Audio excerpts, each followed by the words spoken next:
Who's starting it up? Hey, Jake, come in the middle. Let's go, let's go. Whether he's playing center for his flag football team or cheering on his favorite team, the USC Trojans, for Jake Olson, football is not a game, it is a passion. When Jake was a year old, he was diagnosed with retinoblastoma, cancerous tumors in both eyes. Doctors removed his left eye, but with chemotherapy and radiation, were able to save his right.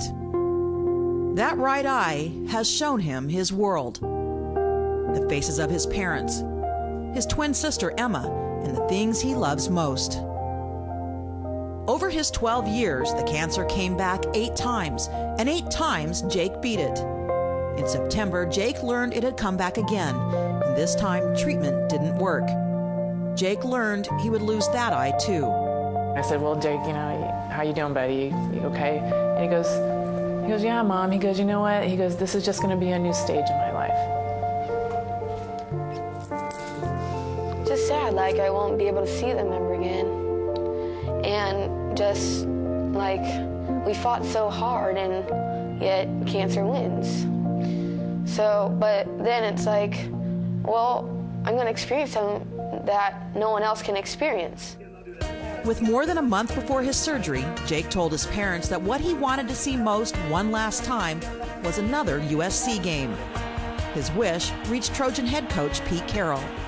The first thing was, let's make sure he gets inside and sees everything he wants to see. And you know, God bless him, he deserves every bit of it. It began with an invitation to team practice and an introduction to Jake's favorite player, center Chris O'Dowd.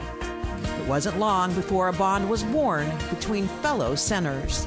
Right when I met this kid, you know, I really felt a connection with him, because it's really rare for somebody to reach out to like an offensive lineman or, you know, someone in our position. It's amazing how a 7th grader can make 100 guys dead quiet and just hear every word comes out of his mouth. It's because they have that mutual respect and you know, that love for this kid, Jake. Within days of their meeting, Jake seemingly became part of the team, pumping up the O-line in South Bend. Come on, Jake! All right. Big dog on 3. Let's go. All right, Charles, kick that linebacker first. And 1, 2, 3, big dog! Let's go. All right, go get him, guys! Walking the Trojan walk down the hallowed Coliseum steps alongside Pete Carroll. And reveling with the team after beating Oregon State.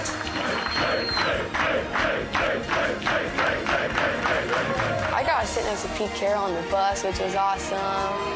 I got to see the practices, which was awesome. I got to go into the locker room and everyone was partying. In just a short time, the Trojans gave Jake a lifetime of memories. What images from all this will you take with you as you go into surgery and then coming out?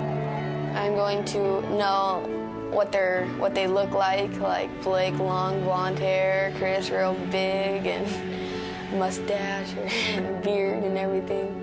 I'm gonna take in my parents, my friends, so when they're talking to me, I just will picture them in my head. Oh, that's my dad. Oh, that's my mom. That's my best friend Connor. It's just, I want to take in as much as I can. All right, yo, come on, yo! It's the night before surgery, and Jake wants to spend it with the Trojans I hear you, Jake. I hear you. to get a last look at his new teammates.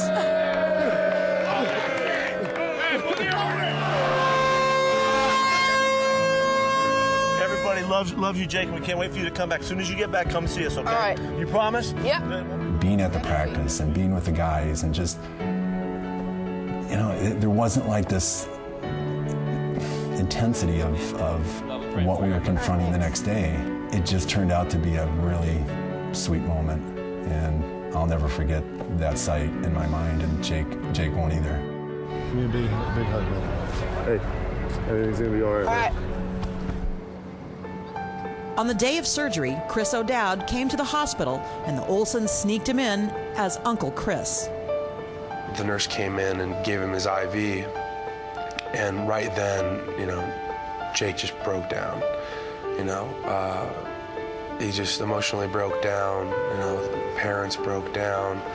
I broke down. Then I went up, gave him a kiss on the head, and just told him some words of wisdom, you know. You're the strongest kid I've ever known. You know, keep being who you are and everything will work out. It was a tough morning. My mom woke me up and I started crying, and, you know, she started crying. Never stopped through the morning, and then as soon as Chris got there, I felt a little better. I just didn't want that day to come, and I just had it wasn't the fear of being blind, it was more the fear of, all right, this is like my last minutes of seeing, you know, last hours. That was the fear. I saw a light, like white, kind of, it was like white light, and I heard my mom and dad talking to me, which comforted me, and I really didn't feel sorrow because it's already happened. I can move on, I can do whatever I want. You know, I don't have to worry about that anymore. I don't have to worry about that day coming. It's already happened. 6 days after his surgery, Jake had a promise to keep. Hey, Jake, here. Hey, Jake.